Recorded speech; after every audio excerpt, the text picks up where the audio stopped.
this is Tasha with Pathways to Peace Counseling, and this is called the Memory Box. It is a game about grief.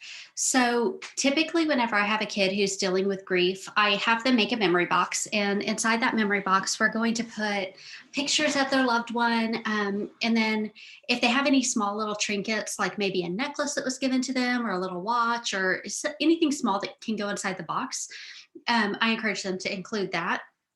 And then I have them like either older kids can write out favorite memories or just how they feel on a day to day basis. If they're just full of emotion, they can write a letter to that loved one and put it in the box. Younger kids, I'm having them draw pictures.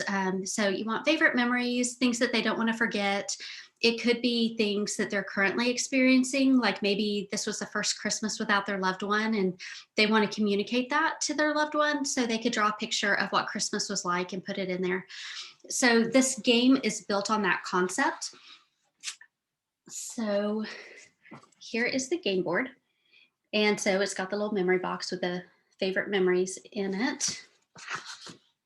So the first set of cards is sweet memories. So this is about letting them remember those favorite things that were important to them of times that they shared with their loved one.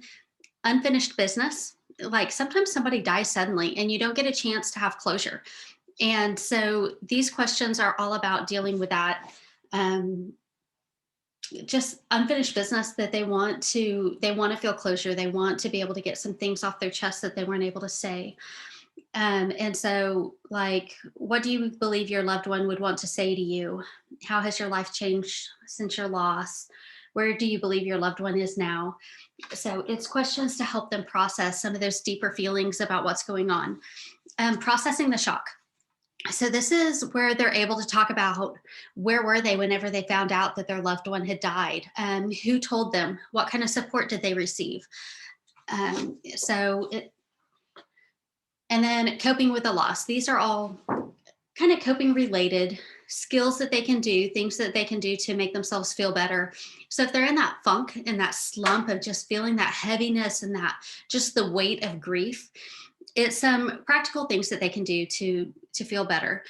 And so it talks a little bit about avoidance. So some people want to avoid the grief altogether and just pretend like it's not there, but you never really work through it if you don't make it a priority to sit there and focus on it.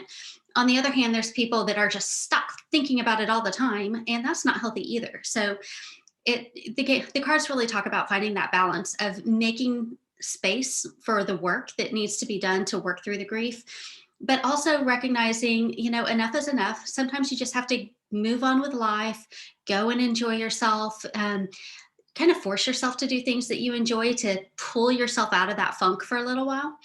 So that's what these cards are all about. So anyway, and you can play it for any kind of loss. So it doesn't necessarily have to be specific to a certain type of relationship with the person who died.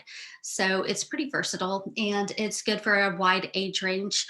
And then you can always kind of tie in some different activities with it. Like I would totally have kids make a grief box in session so that they can take it home and really remember those memories and work through some of those emotions that they have while they're in session with you too. I hope that helps. It's a good one for the toolbox.